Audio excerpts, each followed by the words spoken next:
Մեր եթերը շարունակվում է տեսակապով, մեզ է միացել Գյումրիի ժուրնալիստների ասպարեզ ակումբի ծրագրերի ղեկավար Լևոն Բարսեղյանը։ Բարև ձեզ, պարոն Բարսեղյան։ Բարև ձեզ։ Պարոն Բարսեղյան, ընդդիմությունը գոնե հայտարարությունների մակարդակով հրաժարվում է ճանաչել ընտրությունների արդյունքները, փաստաթղթեր են ստորագրվում, հայտարարություններ են ստորագրվում, եւ հիմա կարծես թե գլխավոր հարցը, որը ես ունեմ, հետեւյալն է. Արդյոք այդ ամեն ինչը, ինչ որ հիմա արվում է իրենց կողմից, բոլոր այդ քաղաքական ուժերի կողմից, կարող է ունենալ իմաստ, եթե իրենք մանդատները վերցնել եւ գնան խորհրդարան։ Քաղաքականությունը հարուստ խաղ է, ինչպես ասում են, իրենք ազատ են վարվել ինչպես կկամենան եւ բազմիցս ապացուցվել է, որ տրամաբանություն որոնելը անպտուղ գործ է այդ գործողությունների զիգզագների մեջ։ Իսկապես ես ծանոթ եմ որոշ մեկնաբանությունների, թե չեք ընդունում եւ մանդատ եք վերցնելու, այդ ոնց է լինելու, բացատրեք։ Երևի թե փրկությունը կլինի մոտավորապես այսպես, կդիմեն ըստ երևույթին սահմանադրական դատարան մինչև ամսի 19 կարծեմ ժամանակ ունեն դիմելու բարեխղճությունը կամ կոնե անհրաժեշտ բարեխղճությունը դա է հուշում սահմանադրական դատարանի որոշումից հետո նոր կգնան կորոշեն, որ մանդատները վերցնում են։ Բայց մինչ այդ կա քաղաքական պատասխանատվության շատ լուրջ ծավալ այստեղ, այն է, թե շատ լուրջ դեմքով էին պնդում, որ իրենք հաղթելու են, փոփոխություններ են լինելու, հաջորդ վարչապետը անմիջապես լինելու է Սամվել Կարապետյանը, մինչև քոքը մաշեցնելու էր Քոչարյան Ռոբերտը 5 տարի առաջ խոստացավ եւ 21.5%-ից իր տոկոսները իջան 9.9 կամ 10% իջան, զանազան սոցիոլոգիական այսպես կոչված ներողություն արտահայտությանս համար հարցումների արդյունքներ էին հրապարակում, որ հաղթել են, էս է, բան չմնաց, 3 օր մնաց, էս մարդուն ինչի եք հարցեր տալիս, այդ նկարագրածս մասով է ավելի շատ ինձ հետաքրքրում, թե իրենց պատասխանատվությունը ինչ է լինելու եւ առայժմ իրենց տված բացատրությունը, թե խախտումներ են եղել 3 տեղամաս անվավեր է համարվել, դա չափազանց թույլ կռվան է համեմատած 220-ից ավելի ձերբակալվածների, ընտրակաշառքների գործով ձերբակալվածների փաստի հետ։ Իհարկե, ընտրակեղծիքներ եղել են, եւ այդ ընտրակեղծիքները ըստ այս ընտրակաշառքների հիմքերի հիման վրա հարուցված քրեական գործերի եղել են 3 ամենաբարձր տեղեր գրաված քաղաքական ուժերի օգտին։ Սա է ավելի մտահոգիչ ընդհանրապես քաղաքականության տեսանկյունից, քան թե այն, որ չեն ճանաչում արդյունքները, բայց հավանաբար մանդատները կվերցնեն։ Եվ մի բան էլ ասեմ, 550,000 քվե ստացել են 6 այն քաղաքական ուժերը, այն 6 քաղաքական ուժերը, որոնք 3 երեկոյան ստորագրել են իրենց բողոքի հայտարարությունը, ինչի իրավունք ունեն, լավ են արել, ճիշտ են արել, բողոքում են 550,000 հոգուց, գոնե 10%-ը որ փողոց դուրս գար, այսինքն մարդիկ վերջը քվե են տվել, ինչպես անցած են նախահեղափոխական տարիներին, մարդիկ փողոց էին դուրս գալիս փողոքելու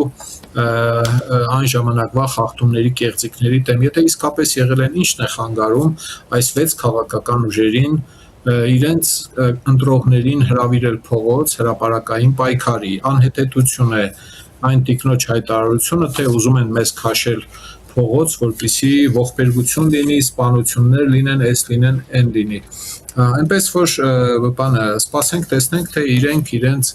մանդատ վերցնելը ինչով են արդարացնելու, եթե ոչ այն ճանապարհով, որը քիչ առաջ նշեցի, սահմանադրական դատարան, պատասխան եւ այլն։ Իսկ եթե ինձ մնար, ոչ միայն այդ 3 տեղամասերում վերաքվեարկություն կնշանակի, այլև ամբողջ երկրի տարածքով մեկ վերաքվեարկություն, ոչ թե նոր ընտրություն, ամբողջ երկրի տարածքով մեկ վերաքվեարկություն, տեսնենք այդ անգամ ինչ արդյունքներ կլինեն։ Ես ինքս չեմ հաշտվում այն մտքի հետ, որ պիտի առայժմ 200 քանի հոգի, հետո ըստ երևույթին կաճի այդ թիվը գուցե 800 հոգի, գուցե 1000 հոգի պիտի դատվեն նստեն, ընտրակաշառքի ամբողջ սխեմայի վերջին օղակի մարդիկ, վերջին օղակների, եւ պարագլուխները, կազմակերպիչները այդ գնով պիտի մանդատներ ստանան եւ օրենքներ ընդունելու լիազորություն ունենան։ Սա թերի կիսատ հատվածական արդարադատություն է լինելու։ Այսինքն, եթե պետական իշխանությունը առաջ չգնա եւ օրինակ քաղաքացիական պայմանագիրը պետք է դիմի սահմանադրական դատարան վերաքվեարկություն պահանջելով,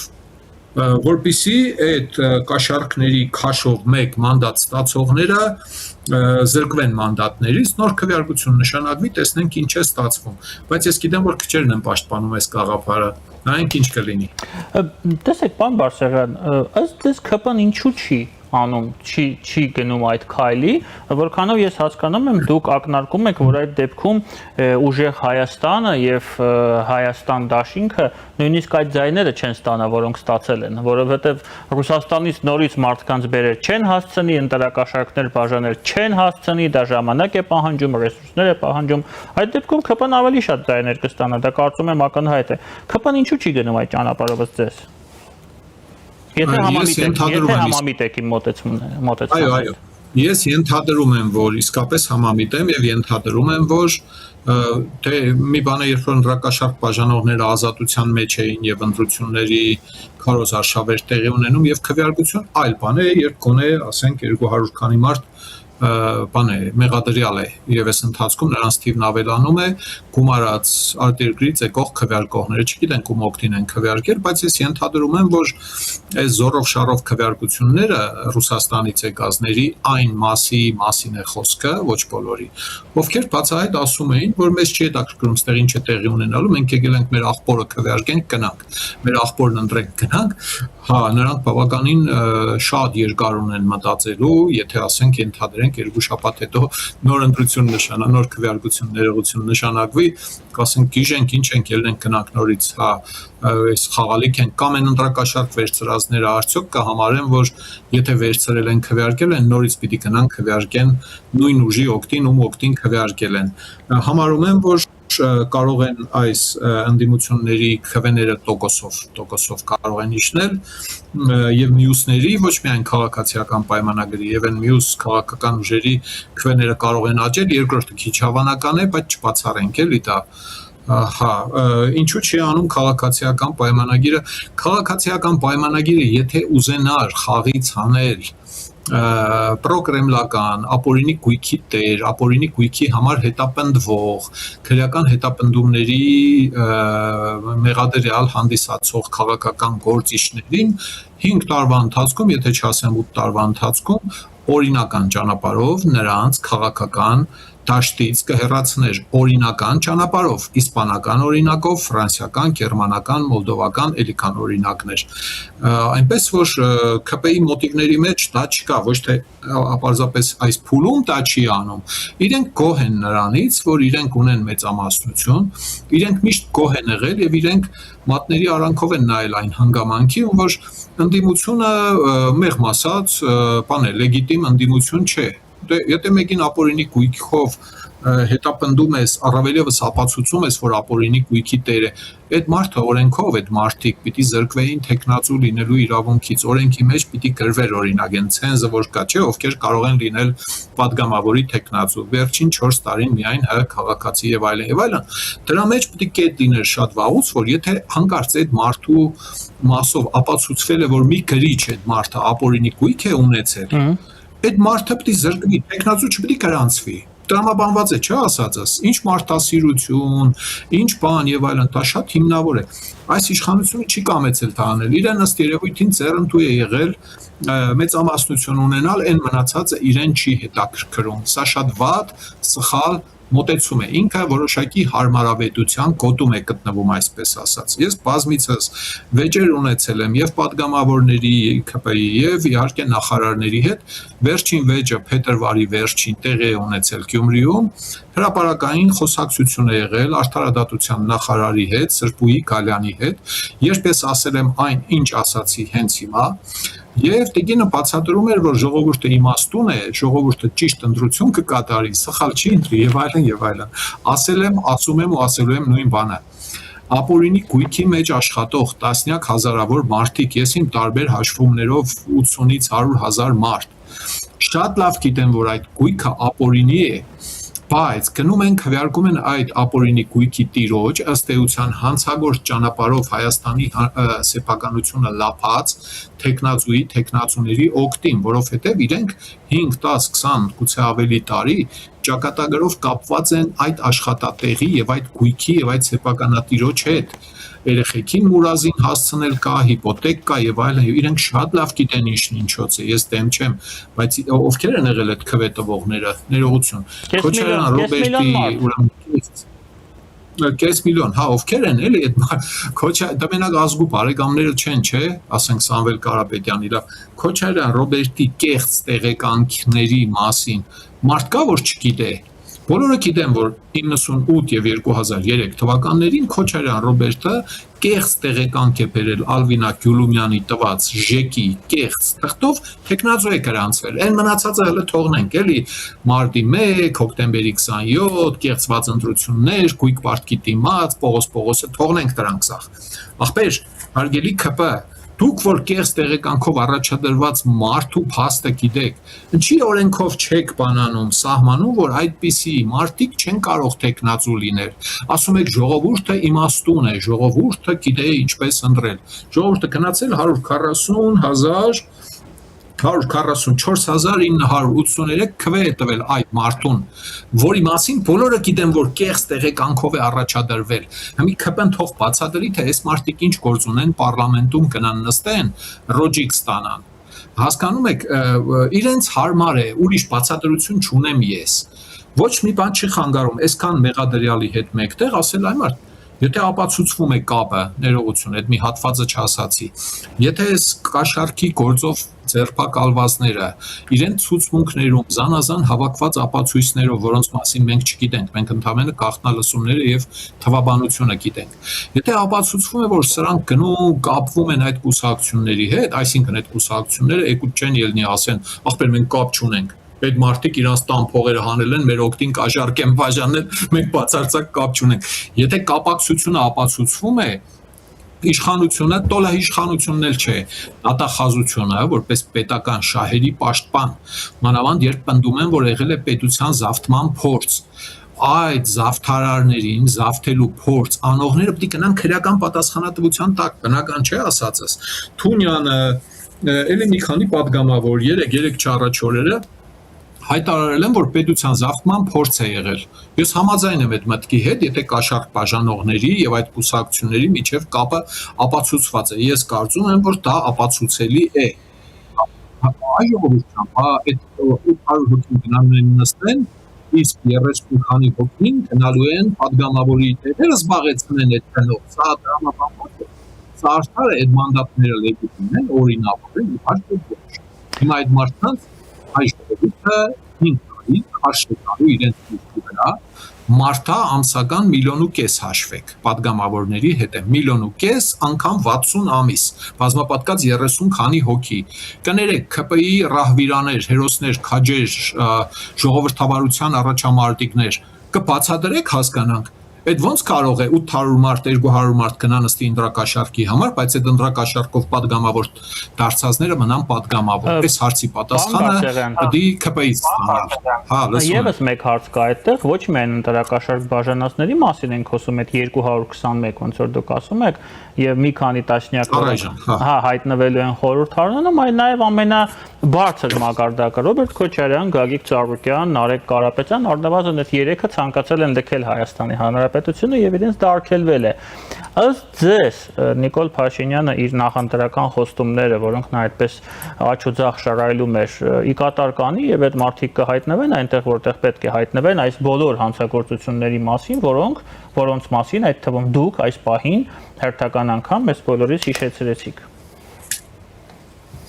Առաջ պարոն Փաշինյանը այդ եւ այլ մարդկանց քրեական պատասխանատվության մասին խոսում էր 2-3 ամիսը մեկ անգամ, երբ իրեն ճղայնացնում էին, երբ խորհրդարանում ապերից հանում էին, հիշում էր, արտահայտվում էր, հետո հիշում էր, որ ինքը վեթինգ է խոստացել, չի արել, ասում էր ընդունում եմ քննադատությունը, հետո ասում էր խոստացել ենք չենք արել եւ ճիշտ ենք արել, Այս ամբողջ քաղվածքներ են իր խոսքերից։ Զիգզագները կառավարման, վետինգը խորտակելը, ինչ թե որոշ նախարարներ Պադասյան եւ այլ համոզեցին, որ դա լավ բան չէ, դատական համակարգը կքանդվի, այնտեղ կողքը բոլորից բաներ եմ լսում ես շարքային քաղաքացիներից մեր Պուտինը չի թողնում, Լևոն ջան, ինքը շատ է ուզում, չես պատկերացնում, շատ վիճակը, ասենք բենզալցակայանի աշխատողը ինձ դա բացատրում է, էլի, որ Պուտինը չի թողնում, թե չէ ինքը հաստատ անող է, բան։ Նման բաներ մենք բարբերաբար լսել ենք ու անցած ընտրությունների ժամանակ պարոն Փաշինյանը պողպատեմուրջ, այս անգամ ամեն ինչ հալալ զուլալ է լինելու, արդարադատություն է լինելու։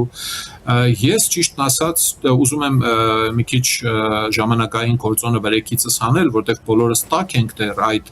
հայտարարությունների ֆոնին։ Երեք կարծեմ 2-3 անգամ է հայտարարել։ Մի անգամ ավտոյի մեջ, մի անգամ հիմա ոչ միայն հայտարարում, այլ կոնկրետ այդ մարդկանց ելքը երկրից արգելված է։ Ես դրա համար այդ մասին խոսում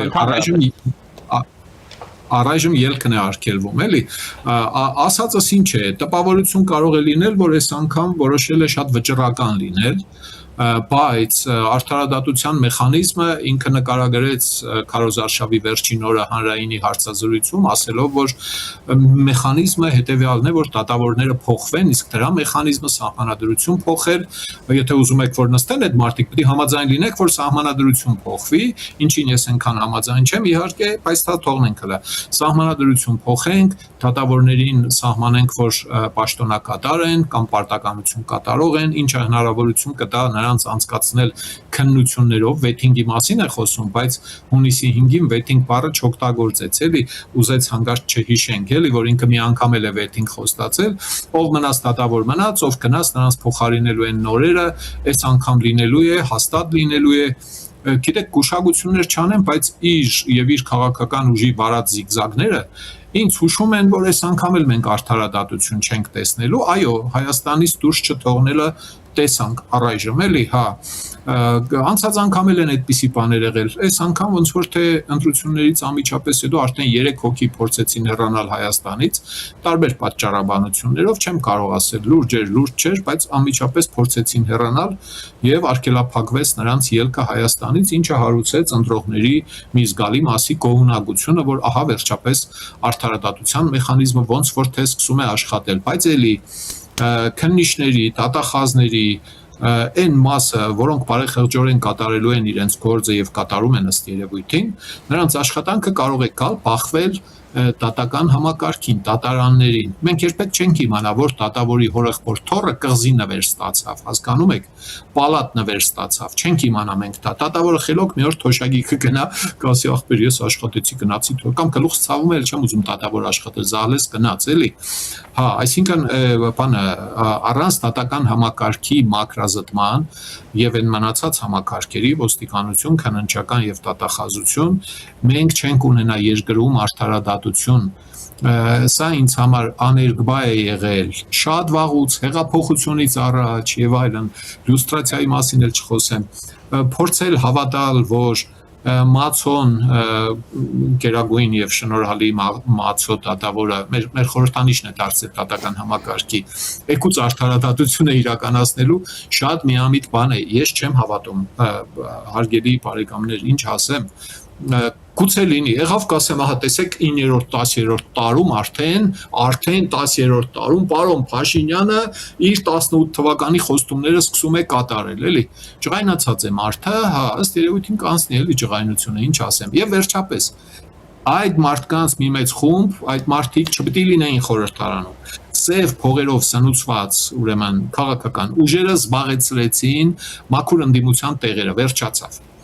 Սա արդեն շատ մեծ կոպիտ սխալ է ժողովրդավարության հերն անիծել է, բանը իրենք ընտրվել են եւ վերջ լավ է դե հիմա այնտեղ ընդդիմությունը հələ փորձեք եկեք խորհրդարան ինչ է լինելու, նույն բանն է լինելու, էլի խորհրդարանում ինչ որ եղել է 5 տարի շարունակ։